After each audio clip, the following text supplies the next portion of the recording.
Right, you're What's up, guys? How you doing?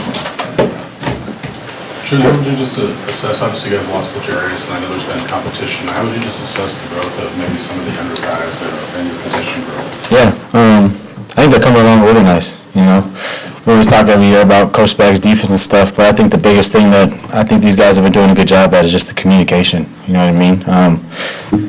You're not going to be right every single play, but as long as they come back and get in the classroom and ask the right questions and go back out there and just fly around and be confident, I think that's the biggest thing I've seen them just take a little steps at.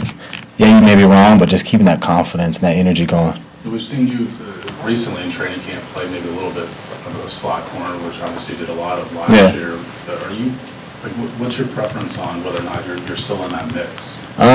Man, like I always tell Coach Spags, wherever he needs me, I'll go and play. So last year being able to be at nickel really helped me out just comfortability-wise, but being back on the outside also has been really fun, just getting back into the swing of things. I feel like corner is such like a perfectionist type position, you know, your technique has to be flawless, so just going to work each and every day, just trying to perfect both positions has been a lot of fun for me. Trent, what does stand out to you about Coach Spags as a coach and a person? What do you think enables him to be successful? He cares. You know what I mean? I truly feel like we're his extended family when it comes to just how he treats us, how he approaches the game. Tough love, you know what I mean? But I think that's just shows how much he does care. He wants to put us in the best positions on the field, but also off the field. I mean, he's constantly talking to us, you know, how's the family, how's this, how's that. I have a good relationship with his wife, you know, we're really close, and he's just been one of those people that each and every year I can just count on him. And he's continued to show me guidance, and not only just as a football player and being in the NFL, but also just growing up and just maneuvering my way throughout this whole process. I lean on him a lot. Would you expect anything like that when you came to the NFL, that you might have that kind of relationship with a coordinator? You know, coming from my old college, I was really close with all the college coaches. So coming into the NFL, that's kind of been just my thing, was just relationships, you know, just building a great relationship with the DC, with the teammates, with just everybody around here. So I wouldn't say that's like surprising or anything, but something that has been really cool to experience.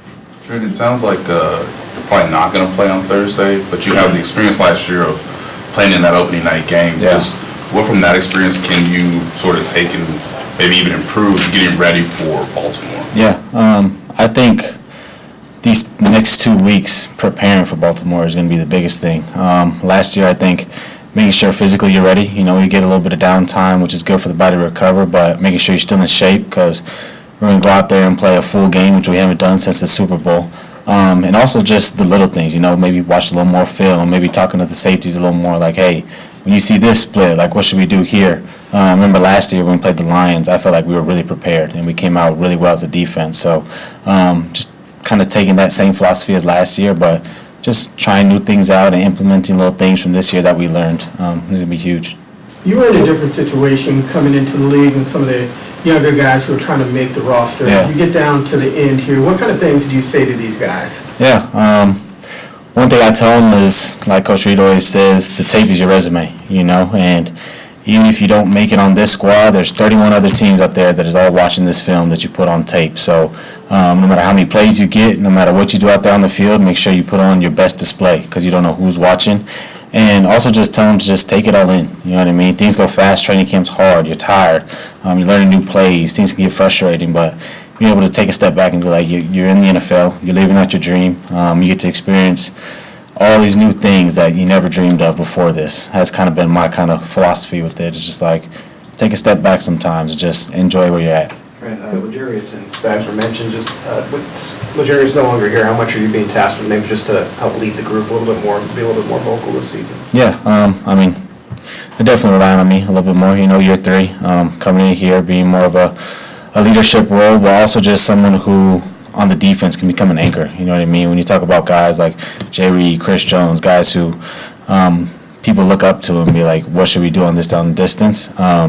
Just being out there at the corner position where, you know, you're on the island, you might have a big role in terms of communication and stuff, but still being one of those guys on the sideline, making sure everybody's head's still up, checking in on guys off the field, stuff like that. Little things that I can kind of take over for other guys is something that I'm trying to do.